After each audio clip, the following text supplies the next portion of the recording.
The sound of shattering crystal silenced the room of 60 guests. My stepmother Diana's face drained of color as her own voice, harsh, cruel, and undeniably real, echoed through the speakers.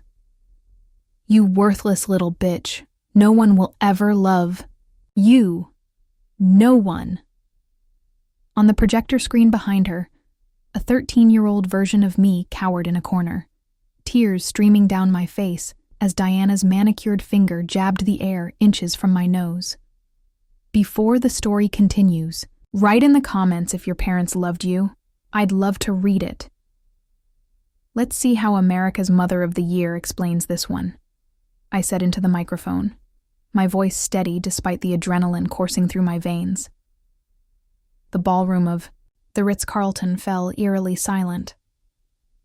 The celebration for Diana's 60th birthday, a lavish affair she'd been planning for months, had just taken a turn no one had anticipated, least of all Diana herself.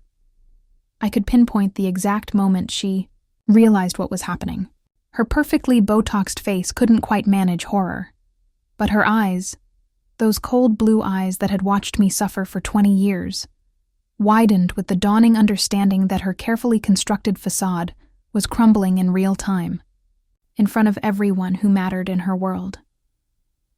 My father half rose from his chair, his mouth opening to speak, but for once, he had no words to smooth things over, no excuses to make, no way to explain why his wife was calling his daughter a worthless bitch on video.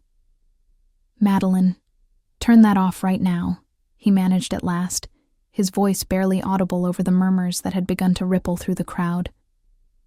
"I'm just getting started, Dad," I replied, pressing a button on my remote to pause the video. "Don't worry, I edited it down to the greatest hits. It's only 45 minutes instead of 20 years. I looked out at the sea of shocked faces. Colleagues from Diana's publishing empire, where she'd built her reputation as a parenting expert and self-help guru. Neighbors from our affluent Connecticut neighborhood. Family friends who'd watched me grow up, all of them believing the story Diana had so carefully crafted about our blended family. Perfect Diana. Loving Diana. Diana who had taken in her husband's traumatized 8-year-old after her mother's death and raised her as her own. It was all a lie, and I had the receipts. Let me back up. My name is Madeline Harlow, and until 6 hours ago, I was still playing my role in the immaculate family fiction Diana Warren Harlow had been selling to the public for 2 decades. Diana met my father when I was 7, just a year after my mother died of breast cancer. She was his literary agent. Beautiful, sophisticated, ambitious. Dad was a grieving, single father who'd just published his first novel. Diana saw potential. In his career, in the charming widower narrative, in the motherless little girl who could complete her picture-perfect life. They married on my 8th birthday. "So you'll always remember this as a happy day," Diana had told me, arranging my hair for the photographer from Vanity Fair, who was doing a spread on their wedding. Paiti, cameras loved us. America loved us.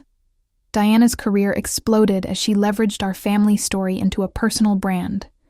Books, speaking tours, a lifestyle blog, even a daytime TV segment, all built around her expertise as a stepmother who had healed a broken family with love. Behind closed doors, the reality was very different. The abuse started subtly. Diana would forget to pick me up from school, leaving me waiting for hours. My favorite clothes would disappear from my closet, declared too childish or inappropriate. The photos of my mother that had decorated our home vanished one by one, replaced by professionally shot family portraits featuring Diana, my father, and me, all smiling as if our lives depended on it, which, in a way, they did. By the time I was 13, Diana had complete control. My father, whose writing career she had masterfully managed into bestseller status, was often away on book tours or locked in his office meeting deadlines. When he was home, Diana was the perfect wife and stepmother, supportive, engaged, loving. The moment he left, she changed. Do you think he'd still love you if he knew what you were really like? She'd ask me, her voice soft, but her eyes hard as flint. Do you think anyone would? The summer I turned 13, Diana installed cameras in our house. For security, she told my father. In reality, they were another tool for her control. She monitored my every move, critiqued my every expression, used the footage to show me how sullen, ungrateful, and difficult I was. Look at your face when I ask you to help with dinner, she'd say, replaying footage on her laptop. This is why people find you so unlikable, Madeline. This attitude. I didn't realize then that she was saving these videos. I didn't know she was creating an archive of abuse that would one day become my most powerful weapon.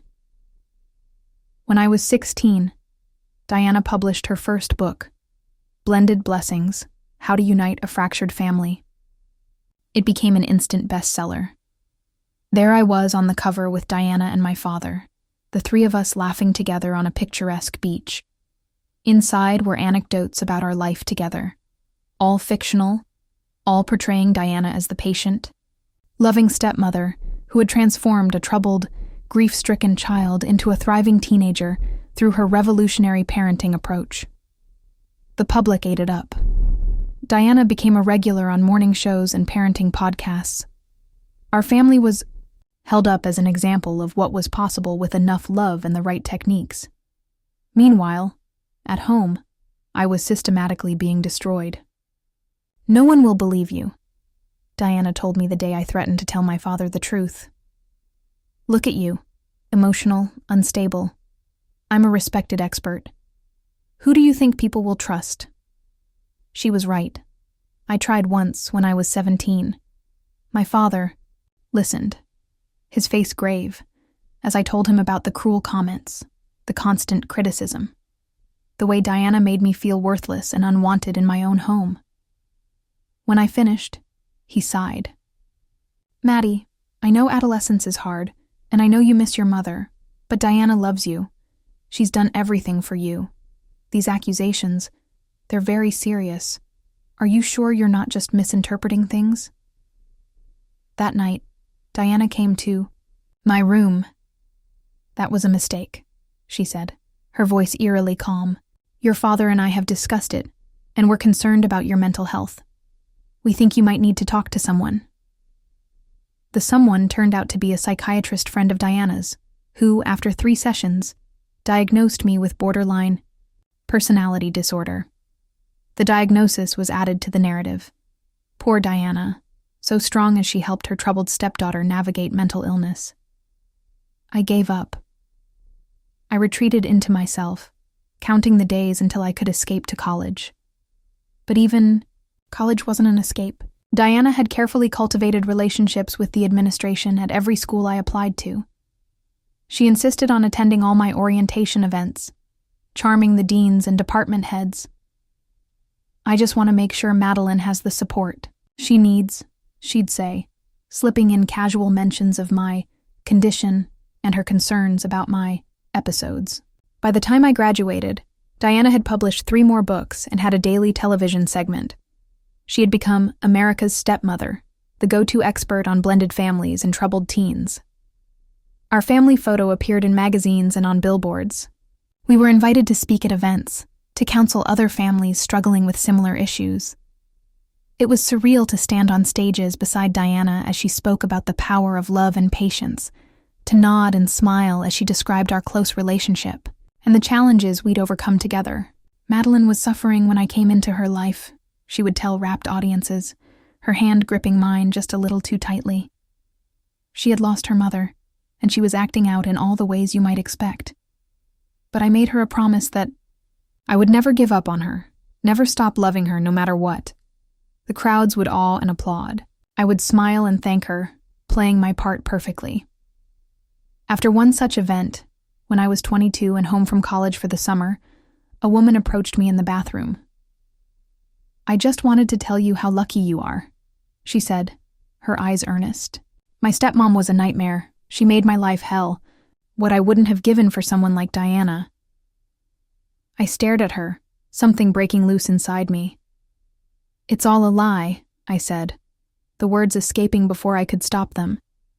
The woman's face closed off immediately. "Excuse me?" "Nothing," I backtracked, seeing the disbelief and disapproval in her eyes. "Thank you. I am lucky." But that moment stayed with me, the instant rejection of my truth. The automatic assumption that I was being dramatic, ungrateful, mentally unstable, just as Diana had always claimed. It was then that I realized I would need evidence. Irrefutable proof. Nobody was going to take my word over Diana's, not my father, not the public, not even a stranger in a bathroom, so I began to plan. Diana was meticulous about her security footage. She kept it all, every interaction, every correction, every moment of cruelty, carefully preserved on external hard drives that she stored in a locked cabinet in her home office. "For my research," she would explain if anyone asked, though few ever did, "I'm tracking behavioral patterns for my next book." What she didn't know was that I had found the key to that cabinet years ago, had made a copy during one of my breaks from college. What she didn't know was that I had been systematically copying her archives each time I visited home, building my own collection of evidence. Hours of video showing Diana berating me, manipulating me, gaslighting me. Audio recordings of her threatening to have me institutionalized if I didn't get with the program. Emails to my teachers and friends' parents laying the groundwork to discredit anything negative I might say about her. For 6 years after college, I played along. I appeared at family events and book launches. I smiled for photos and interviews. I endorsed Diana's latest books and projects. I even wrote a foreword for her most recent bestseller, Beyond Blood, The New American Family. Diana taught me that family isn't about biology, it's about choice, I wrote, the words making me physically ill. Every day she chooses to love me, guide me, support me. And every day I choose to be grateful for her presence in my life. The book debuted at #1 on the New York Times bestseller list. Diana was profiled in People magazine, featured on The Today Show, invited to speak at the White House about modern families. Her empire grew, her influence expanded, and all the while, I was waiting and watching and gathering my evidence. Learning about video editing and digital forensics to ensure what I had couldn't be dismissed as doctored or taken out of context. Consulting discreetly with a lawyer about the legalities of what I planned to do. Diana had taught me patience, after all. She had taught me how to play the long game. When she announced her plans for her 60th birthday celebration, not just a party, but a culmination of my life's work, I knew the time had come. The event would be attended by everyone who mattered. In Diana's world, publishing executives, television producers, fellow authors and influencers, politicians and celebrities who had endorsed her books or appeared on her show. It would be live-streamed to her millions of followers. There would be a short documentary about her life and career, featuring testimonials from people whose families she had saved with her advice. It was perfect. It was exactly what Diana deserved, a public reckoning to match her public lies. Spent weeks editing the footage, creating a 45-minute documentary of my own. I titled it, The Other Side of Diana. It opened with clips from her television appearances and speeches, her serene face looking directly into the camera as she dispensed wisdom about patience and understanding. The key is to never let them see your frustration, Diana told a nodding talk show host. Children can sense when you're at the end of your rope, and they'll push you further. You have to be the calm in their storm. The scene cut to security footage from our kitchen, time-stamped, just hours after that interview was filmed. Diana, still in the same outfit, screaming at me for leaving a glass in the sink. "Are you fucking stupid? Are you trying to sabotage me?" she hissed, her face contorted with rage. "I have built everything we have, everything you have, and you can't even follow basic rules."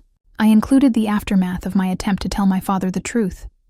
Diana coming into my room, explaining in chilling detail how she would make sure I was committed to a psychiatric facility if I ever pulled a stunt like that again.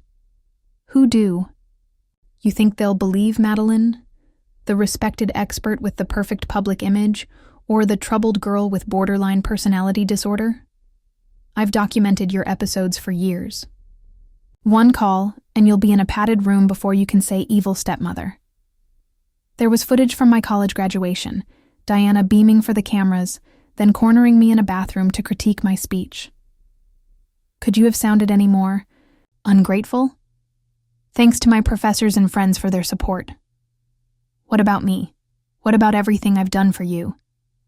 And finally, most damning of all, a conversation between Diana and her assistant, recorded just 2 months earlier as they prepared for an interview about her latest book. Just make sure they don't ask too many direct questions to Madeline, Diana instructed. She's been difficult lately. Stick to the talking points we discussed. And if they go off script? The assistant asked. Diana's laugh was cold. They won't. But if they do, we'll just fall back on her mental health issues. A little episode of her condition acting up. The poor dear, so brave to appear in public despite her struggles. The assistant looked uncomfortable. Do you ever worry that someday she'll tell people what you're really like? Diana's smile didn't reach her eyes. Who would believe her? I've spent 20 years building a bulletproof reputation. She spent 20 years being labeled unstable and attention-seeking. It would be her word against mine, and we both know whose word is worth more. So there I stood in the Ritz-Carlton ballroom, remote in hand, as Diana's 60th birthday celebration imploded around her. The video was now showing Diana mocking my appearance before a television interview when I was 19. God, you've gotten fat. Can't you suck it in a little? No one wants to look at that. Her hand pinched my side, hard enough to leave a bruise. Someone in the audience gasped. Another person stood up and walked out. My father had gone completely pale, his eyes fixed on the screen as if he couldn't look away. Diana had recovered enough to start damage control.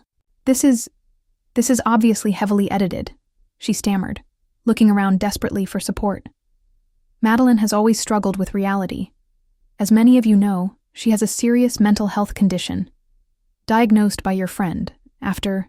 I tried to tell Dad the truth, I interrupted, advancing to the next clip. Diana and the psychiatrist laughing together at a dinner party, Diana passing an envelope across the table. Very professional, by the way. The psychiatrist was in attendance. I saw her slip quietly toward the exit, but not before several people turned to stare at her. Madeline, that's enough, my father said, finally finding his voice. He stood up, reaching for the remote in my hand. You've made your point, I stepped back. Have I? Because for 20 years, I've been trying to make this point, and no one has listened. Not you, not her publishers, not the millions of people who bought her books about how to be a loving parent. I turned to face the audience directly. Diana, Warren Harlow built an empire on the story of how she saved me, how she healed me with love after my mother's death. It's a beautiful story. It's a profitable story. I paused, letting my gaze sweep across the shocked faces. It's also a complete lie. Diana was on her feet now, moving toward me with the same expression I'd seen countless times before. Controlled rage barely concealed beneath a veneer of concern. Sweetheart, you're having an episode, she said loudly, her eyes darting to the still rolling cameras that had been set up to livestream her birthday tribute. Let's get you somewhere quiet where we can talk. Her hand closed around my arm, fingers digging in painfully, just as they had so many times before. But this time, the cameras caught it. This time there were witnesses. I didn't pull away.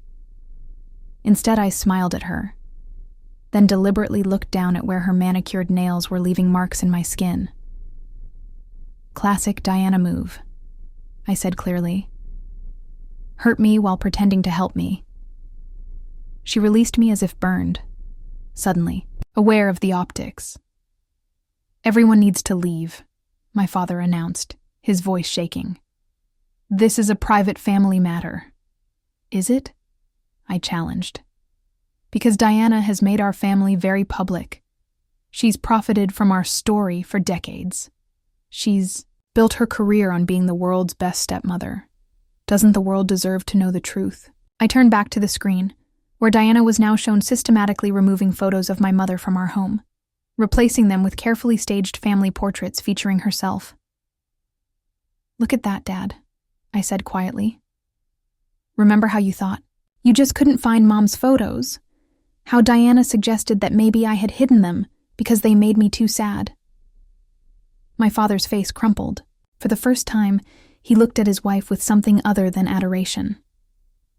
Diana recognized the shift immediately. Her strategy changed. "James," she said, her voice breaking perfectly on cue, "you know how hard I've tried with her. You know how much I've sacrificed. She's always resented me, always fought against my love. Save it," I cut in. "The performance might work on Dad, but the rest of us have seen the evidence."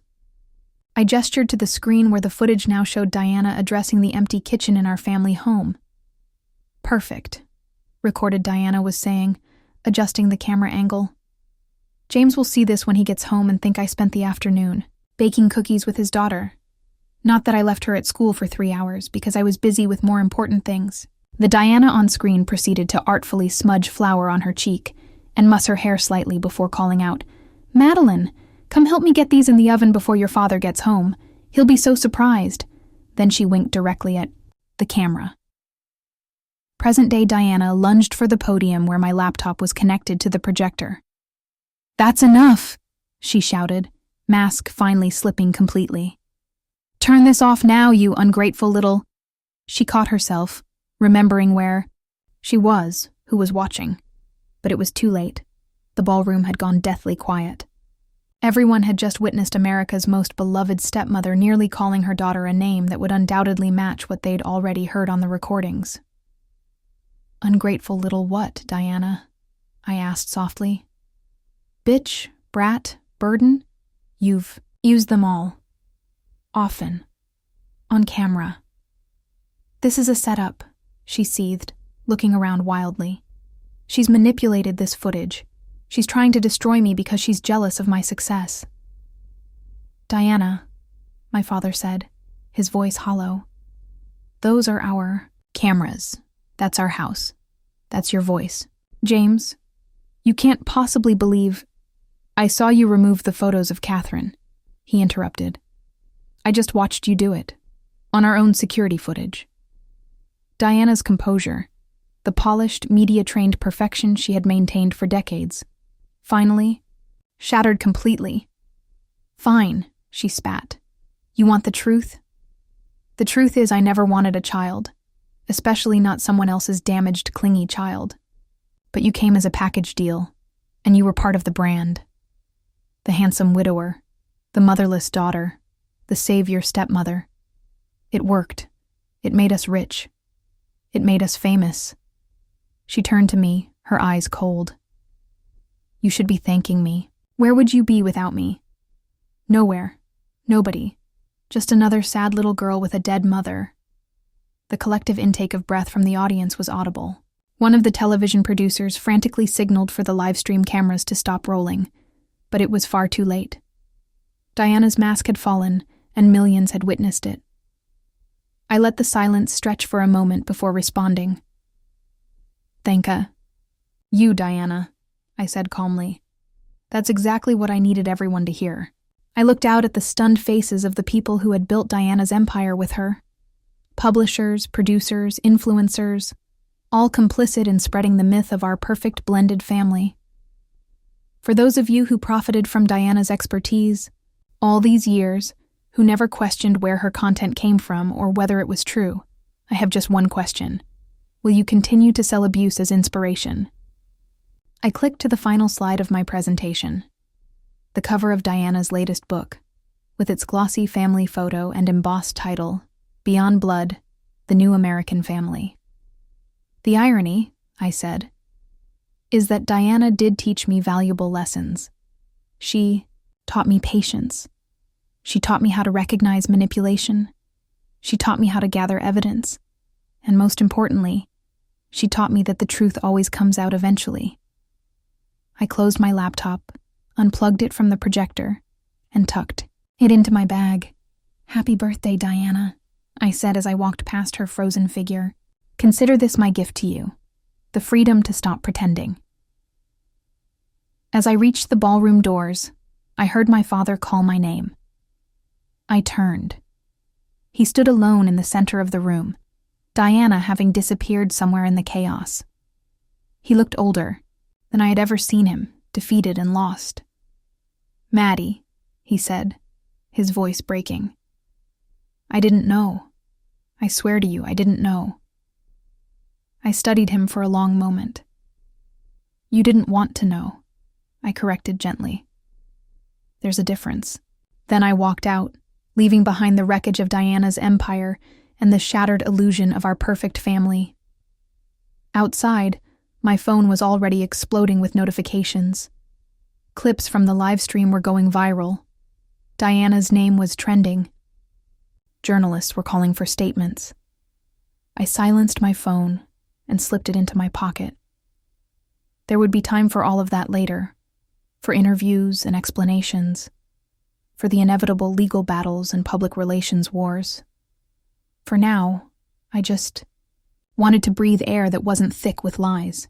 For the first time in 20 years, I was free of Diana's shadow, free of the role I had been forced to play in her carefully constructed narrative. I had finally told my truth, and, miracle of miracles, people had believed me. As I walked away, from the Ritz-Carlton, I thought about all the other Dianas out there, all the other children living behind perfect facades. I thought about the empire of influence that had been built on my silence and suffering, and I knew that this wasn't just an ending. It was a beginning. Diana had spent decades telling her version of our story. Now it was my turn to tell mine, and unlike hers, mine would be the truth,